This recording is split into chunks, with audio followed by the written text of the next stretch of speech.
En nuestra cultura, palabras que están manchadas por asociación. Uno de esos nombres, por ejemplo, es el nombre puritano. En el mundo secular no es un buen nombre y a veces ni siquiera incluso en el mundo religioso. Recuerdo hace algunos años de un grupo de pastores que estaban debatiendo porque uno de ellos pertenecía a una logia masónica y los otros no.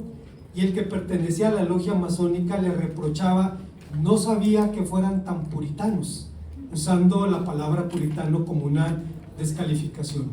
Cuando yo escuché eso dije, pues qué buen nombre si te llaman puritano, porque identifica a una generación y a una corriente que transformó el mundo evangélico hace 300 años.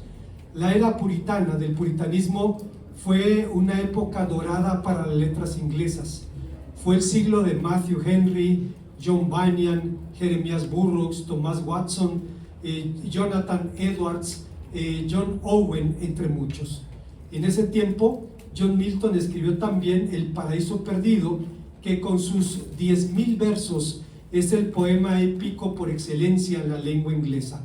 El poema principia diciendo: canta, musa celestial, la primera desobediencia del hombre y el fruto del árbol prohibido, cuyo gusto mortal trajo al mundo la muerte y todas nuestras desgracias, con la pérdida del Edén, hasta que llegó un hombre más grande y nos rehabilitó y conquistó para nosotros la mansión bienaventurada. Y tú, oh Espíritu, instrúyeme, puesto que sabes, tú que estabas presente en el primer instante, desplegando como paloma tus poderosas alas sobre el inmenso abismo, haciéndolo fecundo. Ilumina lo que en mí es oscuro, eleve y sostiene lo que está batido. Dime, ya que en el cielo ni la profunda extensión del infierno oculta nada ante tu vista, di cuál fue la causa que obligó a nuestros primeros padres, tan felices en su estado, tan favorecidos por el cielo, a separarse de su Creador, a transgredir su única prohibición cuando eran soberanos del resto del mundo. Con unas líneas, John Milton cifra la tragedia de la separación humana de Dios y la respuesta de Dios a través de la redención. El Salmo 85 comparte justamente este anhelo de restauración, de recobrar una relación del pasado para, en base a ella, desarrollar un presente y un futuro gloriosos. Veamos, hermanos, en qué consiste este anhelo de restauración y cuál fue su respuesta. Antes, hermanos, de pensar en las enseñanzas de este pasaje, quisiera comentar que cuando estudiaba en el seminario y servía en la Iglesia Bautista Betel de Azcapotzalco, colaborando con el pastor Manuel Martínez, en su biblioteca había dos colecciones que me llamaban la atención. Estaba la Suma Teológica de Tomás de Aquino, una cantidad enorme de libros, y estaba también El Paraíso Perdido de John Milton. Yo no había leído ninguna de esas obras, ignoraba lo que decían, aunque sabía de alguna manera que habían sido obras influyentes en el pasado e incluso también en el presente. Y era interesante que el pastor tuviera allí sus libros tan influyentes en el mundo católico y en el mundo evangélico también. En El Paraíso Perdido, John Milton habla de la tragedia humana cuando nos separamos de Dios. Y es el tema precisamente de este salmo, que es una súplica por la restauración que tiene cuando menos 4 significados para nosotros. En primer lugar, esta súplica por restauración es añoranza por las bendiciones del pasado.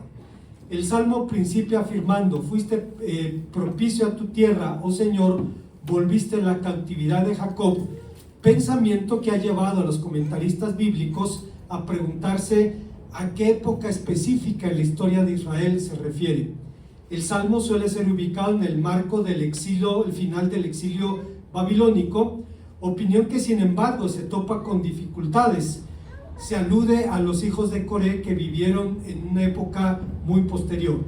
Se ha sugerido también que fue escrito en tiempos de Ezequías o de Josías o incluso de los Macabeos, mientras que Alejandro McLaren, un comentarista bíblico del siglo XIX, decía: el libro de Nehemías proporciona precisamente un trasfondo que encaja con el Salmo. De hecho, una parte de la nación había regresado, pero a una ciudad en ruinas, a un templo destruido, a una tierra en estado de duelo, donde estaban rodeados de celosos y poderosos enemigos. Incluso si este salmo hubiese sido escrito en época posterior, el pueblo de Dios se encontraba en una condición en la que de cuando en cuando nos encontramos, lo que le da vigencia a la enseñanza de este salmo. Sin embargo, el Salmo 85 es atemporal, no necesita una época específica, suplica por la restauración de la relación del pueblo con Dios, alude por encima de su cronología a todo momento en que el individuo y el pueblo se gozan con las bendiciones de la gracia divina. Fue diseñado para tiempos cuando por la desobediencia el pueblo perdió la paz y la abundancia prometida en el libro de Levítico capítulo 26. Pero valorando el mensaje del Salmo, como ocurre con frecuencia en el resto del Salterio, este canto principia por su conclusión. Da testimonio de la gracia de Dios. Fuiste propicio, nos lleva a entender que propicio significa ser bueno, ser favorable, y es uno de los nombres de la salvación en el Antiguo Testamento. Dice que el Señor perdonó la iniquidad de su pueblo en el versículo 2. Dice también que como expresión de su gracia cubrió los pecados del pueblo.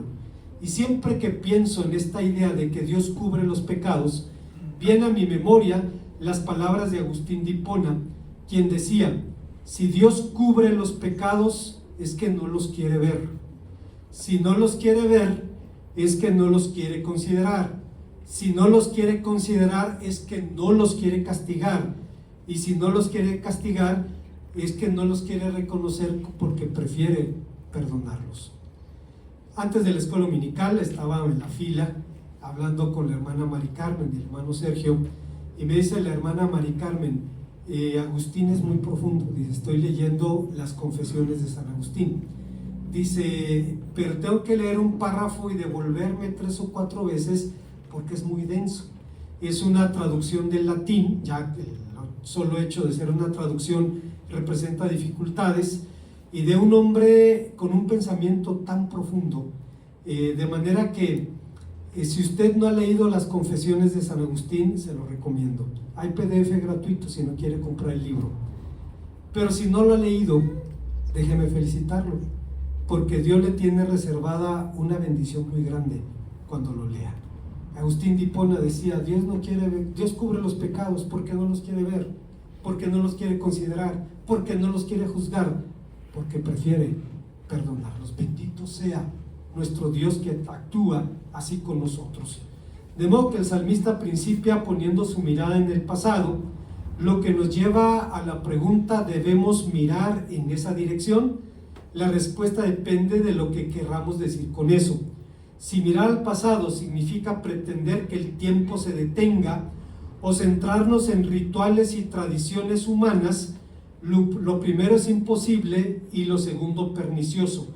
En la iglesia es pernicioso confundir la forma con el fondo, pretender que la gente sirva a las organizaciones y no las organizaciones a la gente. Pero si queremos decir por mirar el pasado, si lo que queremos decir es ir a los fundamentos o aprender las lecciones que nos enseñaron nuestros mayores, esto no solo es posible, sino que es imprescindible. Es como el profeta Jeremías, que en el capítulo 6, versículo 16 de su profecía decía: parémonos en los caminos a mirar y preguntemos por las sendas antiguas cuál sea el camino bueno por el que debemos andar. Es importante puntualizar esto porque se dice que la vida es como un viaje en un tren, en donde algunos viajan mirando hacia adelante y otros viajan mirando hacia atrás. Para los nostálgicos, todo tiempo pasado fue mejor, y para los optimistas, lo mejor vendrá con el futuro. Pero el apóstol San Pablo lo tenía claro cuando decía en su carta a los Filipenses, capítulo 3: olvidando lo que queda atrás y extendiéndome a lo que está delante, prosigo a la meta, al premio del supremo llamamiento de Dios en Cristo Jesús. Hay una segunda enseñanza en este pasaje. Estamos hablando de una súplica por la restauración, que es un ruego por las bendiciones del presente. Después de evocar por la restauración del presente, después de evocar el pasado, el salmista ruega por la restauración en el presente. Esta súplica había sido expresada, por ejemplo, en el Salmo 80:20, donde el salmista decía: Señor Dios de los ejércitos, restáuranos, haz resplandecer tu rostro sobre nosotros y seremos salvos. El término que Reina Valera 60 traduce como restaurar significa dar la vuelta o voltear. Es la misma palabra que se usa ya en Cantar de los Cantares, donde el autor le dice a la sulamita: Shubi, Shubi, Shulamit, vuélvete, vuélvete, sulamita, vuélvete, vuélvete, para que te miremos. Pero tiene un sentido teológico también, el sentido de un cambio de vida, de abandonar nuestros caminos para volver a las sendas de Dios. Pero en este contexto alude a la idea de regresar a un punto del pasado. Pero el objetivo de la conversión es el retorno a una relación original con el Señor. Esto no debe entenderse como si todo tuviera que volver a lo antiguo, sino más bien el sentido de que este retorno constituye el punto de partida para un comienzo plenamente nuevo. Una bendición que los cristianos tenemos es que la conversión, y no me refiero a la conversión en la que llegamos a ser hijos de Dios o creer en Cristo, sino un cambio en nuestra vida cristiana, puede ser el punto de inflexión para la mejor parte de nuestra vida, el punto en el que decidimos un compromiso con el Señor para vivir los mejores años que tenemos por delante. Por su alusión a la tierra, a la lluvia, a la cosecha, algunos intérpretes imaginan que este salmo fue escrito en tiempos de sequía. Entre los hebreos, las calamidades naturales generalmente eran asociadas con el pecado, que hacen que el hombre busque la misericordia divina. Pero de la única sequía de la que habla este salmo es una sequía espiritual. Por esa razón pregunta: ¿vas a estar enojado con nosotros de generación en generación? ¿Tu enojo no tendrá fin? Por favor, vuelve a nosotros y danos vida de nuevo, dice los versículos 5 y 6.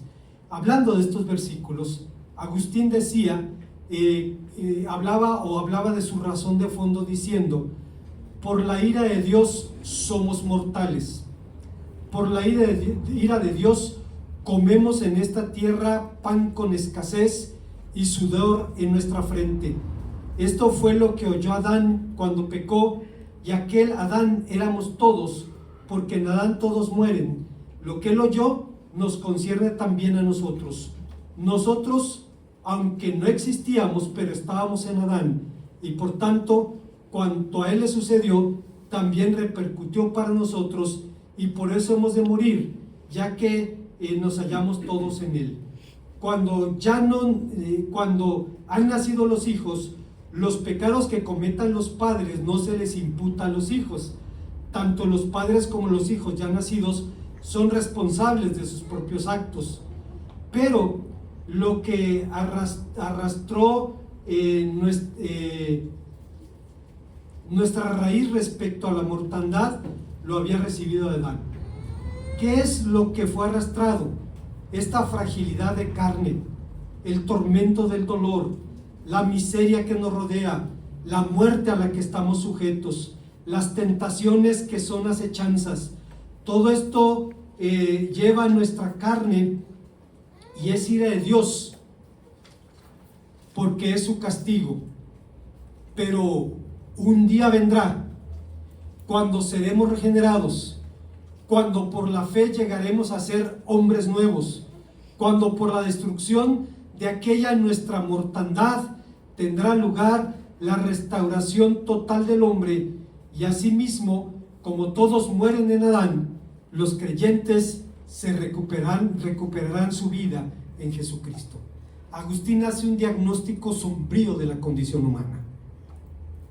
Pero si hay un pero que vale en sus escritos es este, cuando dice: pero vendrá un día en que seremos regenerados, en que por fe llegaremos a ser hombres nuevos, y por la resurrección toda aquella mortandad quedará eliminada y tendrá lugar la restauración total del hombre, porque así como todos perdimos la vida en Adán, la recuperamos en Jesucristo. Como dijimos al principio, el tema de este salmo es atemporal. No necesitamos ubicarlo en el tiempo o en el espacio, pues cifra la necesidad de la comunión con Dios. Si usted recuerda, Westminster dice: fuimos creados para la gloria de Dios y para disfrutar para siempre de Él. Cada ser humano ha sido creado para adorar a Dios y para disfrutar de su presencia con todo lo que esto significa: comunión, relación, entrega, paz, gozo, alegría. Esta restauración se encuentra en la persona y en la obra de Jesucristo, razón por la cual, basado en los versículos 22 y 23, John Bloom, un predicador contemporáneo, dice en una reflexión que tituló Él restaurará tu alma, las siguientes palabras: en el mundo tendremos tribulación, lo dijo Jesucristo en Juan 16:33. Siendo realista, la descripción de la tribulación en la Biblia es horrible. El Salmo 22 es una descripción de la severa tribulación de David, pero también una descripción de la tribulación de Cristo, que fue infinitamente más severa que la de David o la nuestra. ¿Te sientes abandonado por Dios? Cristo te entiende, lo entiende más de lo que te imaginas. Podemos sentirnos desamparados por Dios, Cristo lo estuvo. Podemos sentirnos solos, Jesucristo lo estuvo. Por un momento más terrible, por un momento terriblemente solo. Como nuestro gran sacerdote es capaz de compadecerse de nosotros según nuestras debilidades, aunque sin pecado, dice Hebreos 4:15. Pero Jesús hace mucho más que compadecerse de nosotros. Como nuestro cordero expiatorio, expió nuestros pecados que cometemos en nuestra debilidad e incredulidad, eliminando nuestra maldición para siempre y convertirse en maldición por nosotros. Y como nuestro gran pastor nos está guiando a través de cada tribulación, sin importar cuán severa pueda ser, a la restauración eterna. Es la promesa del Salmo 23. Comprados por el precio del Salmo 22, el buen pastor restaurará tu alma para siempre. Fue desamparado por Dios, despreciado y burlado por los hombres, y por las manos y los pies traspasado por ti, pero así, para así poder guiar a través de cada valle de maldad, honrarte en la presencia de tu enemigo, perseguirte con su bondad y su misericordia durante tu vida terrenal y llevarte a vivir con Él a su casa para siempre.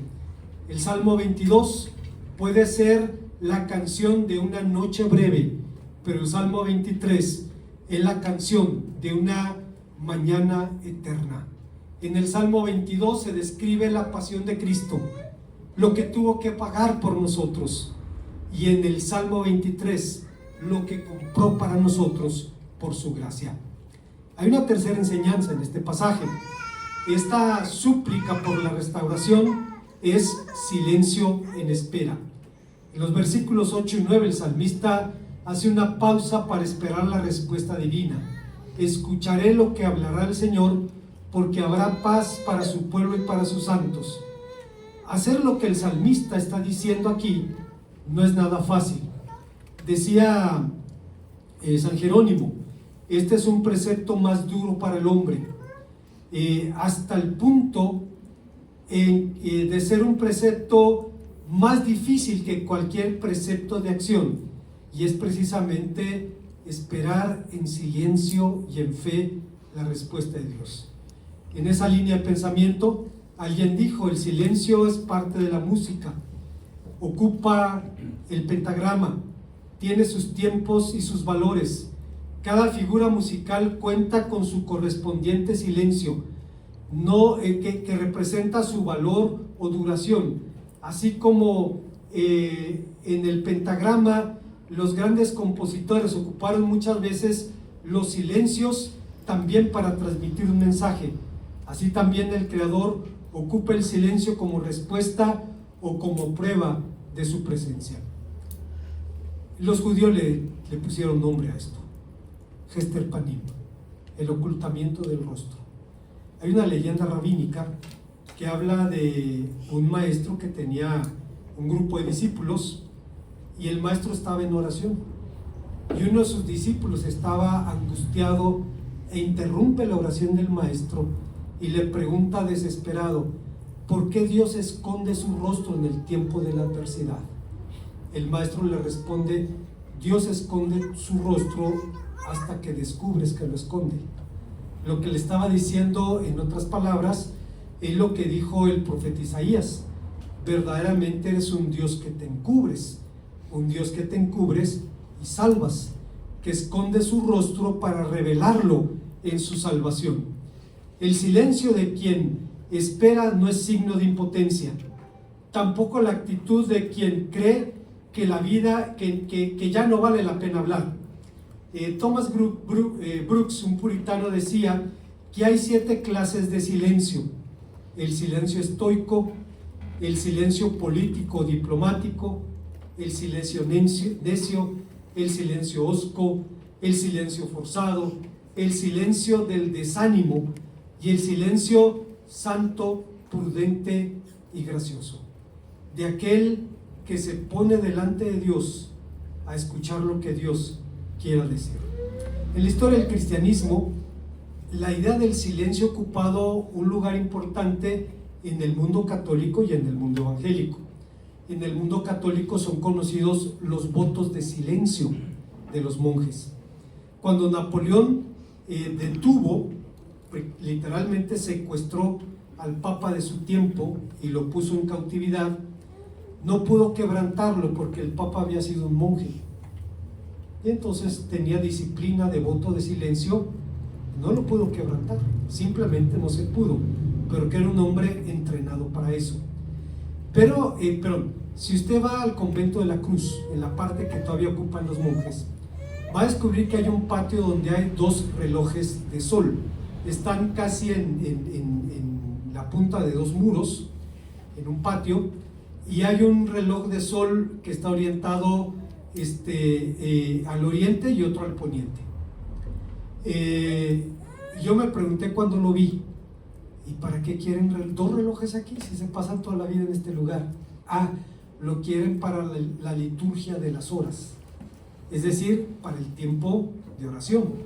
Tienen que tener ciclos de oración durante el día. Los evangélicos eventualmente rechazamos eso porque sospechamos que la forma suple al fondo y que es algo que se tiene que hacer porque es la rutina y no necesariamente un tiempo de comunión con Dios. Digo, no en todos los casos, pero empezando, hermanos, por el hecho de que en la tradición católica la oración es un castigo. Cuando usted va y se confiesa, le ponen su penitencia: 5 Padres Nuestros, 3 Aves Marías, un yo pecador, y ya, le levantan el castigo. Incluso se le llama penitencia, es un castigo, o sea, literalmente. Desde allí los evangélicos tenemos escozor con eso, pero hermanos, en la tradición evangélica, concretamente entre nuestros hermanos metodistas, la idea de una vida metódica, al menos en los fundadores de John Wesley, Whitefield, todos ellos, la disciplina cristiana era muy importante.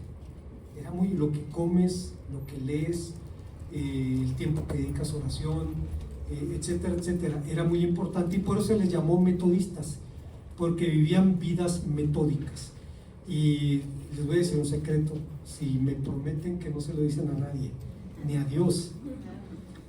Antes de John Wesley, los bautistas éramos grupos muy pequeños, muy pequeñitos. Cuando vino el avivamiento de Wesley, los bautistas al principio fuimos reacios. Pero cuando descubrimos que el avivamiento no consiste en vivir experiencias, sino en vivir la experiencia, el encuentro con Dios, pues hermanos, empezamos a crecer y Dios nos dio esa bendición, y es una deuda que tenemos con John Wesley. Tenemos que ser honestos al reconocerlo. Bueno, en la tradición evangélica existe o ha existido un movimiento llamado en español de los cuáqueros, en inglés los Quakers, los temblorosos. Eran personas que eventualmente desarrollaron una liturgia de silencio. Llegaban al templo con su Biblia, con sus libros para la liturgia, se sentaban y no abrían la boca. El tiempo del culto estaban en silencio allí. Y cuando uno se pregunta, ¿por qué hacían eso? ¿Acaso no dice Pablo, cantando entre himnos con cánticos espirituales, con salmos, el que predica, dice, predique algo que la gente pueda entender? Yo crecí en una iglesia en el campo, en la comarca lagunera, donde el culto podía durar 4 o 5 horas. Claro, la dinámica social en un ejido es diferente a una ciudad. Después de las 4 de la tarde en el campo, usted tiene el tiempo todo el resto del día para ir a la iglesia. Y era el caso de la iglesia que me alcanzó para Cristo. Yo no era de ese pueblo, pero conocí el evangelio allí y me quedé en esa iglesia. Podía haber 3 sermones en el culto. Predicaba el pastor y luego llegaba otro pastor y lo subían al púlpito y lo ponían a predicar. Así era. ¿No dice eso Pablo? Sí lo dice. Pero los cuáqueros, con su silencio, querían decir: queremos que la carne se calle, que la sabiduría humana, que las pasiones y los sentimientos del hombre guarden silencio para escuchar solamente a Dios. Y llegó el momento en que todo el culto era estar en silencio, escuchando la voz del Señor, para después cantar, para después predicar con manifestaciones del Espíritu y de poder, como diría el apóstol San Pablo. El silencio nunca fue una meta en las reuniones de los cuáqueros. Era una manera de evitar la soberbia en la religión humana, mientras esperaban que el poder del Espíritu de Dios edificara y gobernara a su iglesia. Obviamente no hablamos, hermanos, de convertirnos en cuáqueros. No estamos proponiendo un cambio de liturgia o la adopción de una ajena. De lo que estamos hablando es aprender del salmista, aprender a esperar en silencio. Hay una cuarta y última idea. Estamos hablando de una súplica por restauración, y esta súplica es regocijo por el cumplimiento de las promesas divinas. Finalmente, el salmista alude a las promesas divinas de restauración diciendo: cercana está tu salvación a los que te temen, para que habite tu gloria en la tierra. Juan Calvino decía de este texto: aquí el salmista confirma la afirmación hecha en el verso anterior. Se anima a sí mismo y a los demás siervos de Dios en la esperanza de que aunque aparentemente Dios estaba lejos en su pueblo, sin embargo la liberación estaba cerca de su mano, porque es cierto que Dios mira en secreto a aquellos que permanecen, a aquellos que aparentemente desatiende abiertamente. La gloria que la gente de la segunda parte del versículo, la gloria de la que habla la segunda parte del versículo, anticipa que esa gloria habitaría la tierra. Sin embargo, se opone a nuestra ruidosa apariencia que entonces presentaba en los ojos, que eran señales de la temible ira de Dios, y que consignaron la tierra a la ignominia y al oprobio.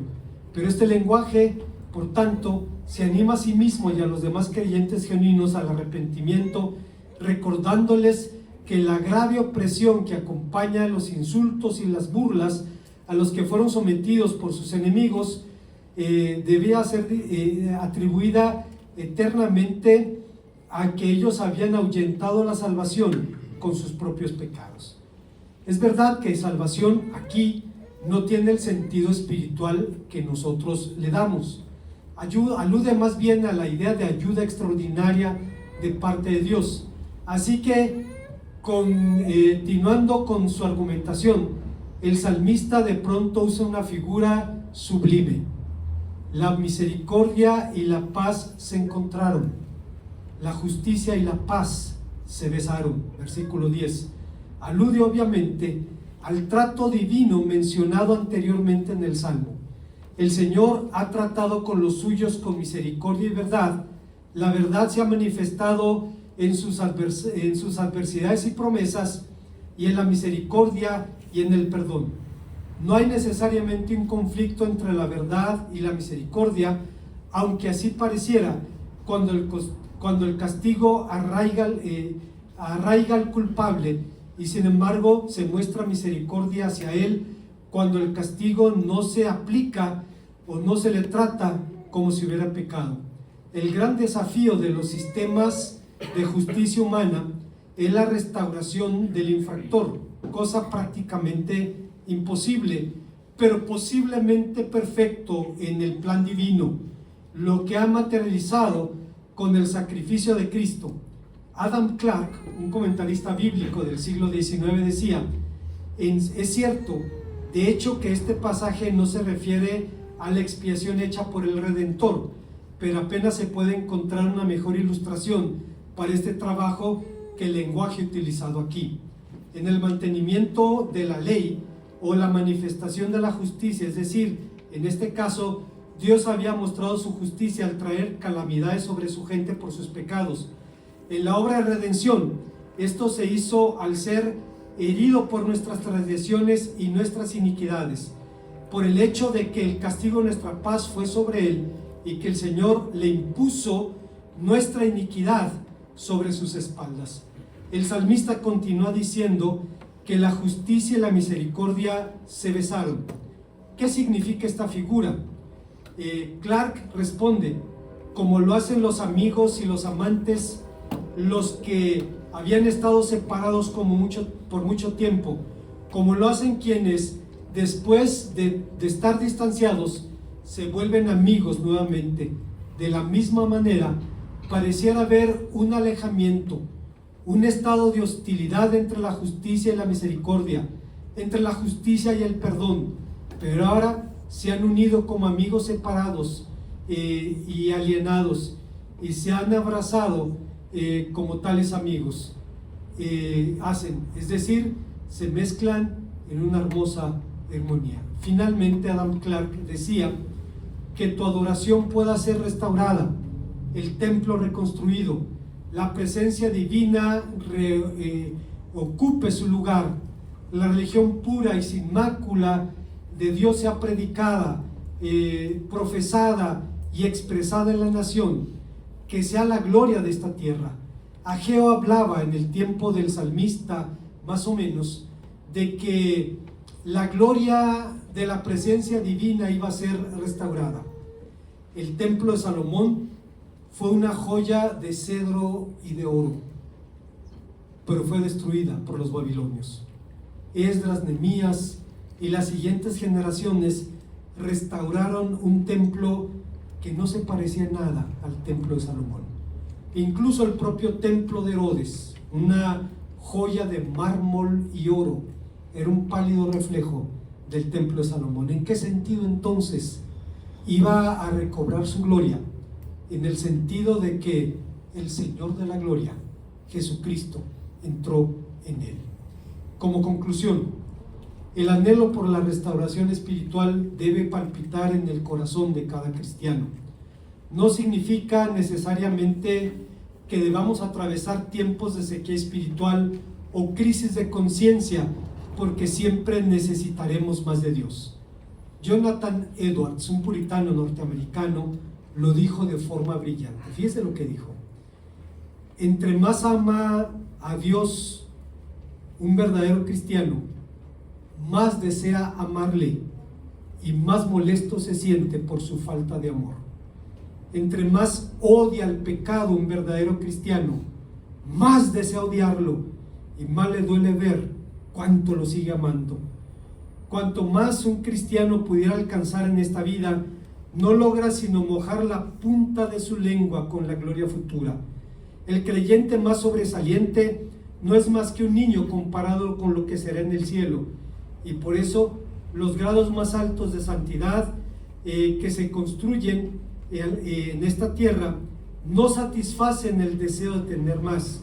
Al contrario, siguen siempre deseando, como San Pablo, que decía: olvidando lo que queda atrás y extendiéndome la que está delante, prosigo a la meta, al premio del supremo llamamiento de Dios en Cristo Jesús. Como el salmista, necesitamos la certeza de que Dios está cerca. Me recuerda las palabras de uno de los pensadores cristianos más grandes del siglo pasado. Está yo hablando de Karl Barth, que fue maestro de don Rolando allá en Estrasburgo. Barth decía: está cerca, no como una teoría religiosa, no. La ayuda de Dios es su intervención divina. Lo que implica la palabra cerca es que toca nuestro cuerpo y entra en nuestra vida. La ayuda de Dios está cerca, es decir, no es música del futuro para días majestuosos en los que todo será distinto, o incluso para una época futura de la humanidad, sino que la ayuda divina es un visitante excelso y extranjero, pero glorioso, que está llamando ahora a nuestra puerta y desea estar donde estamos nosotros.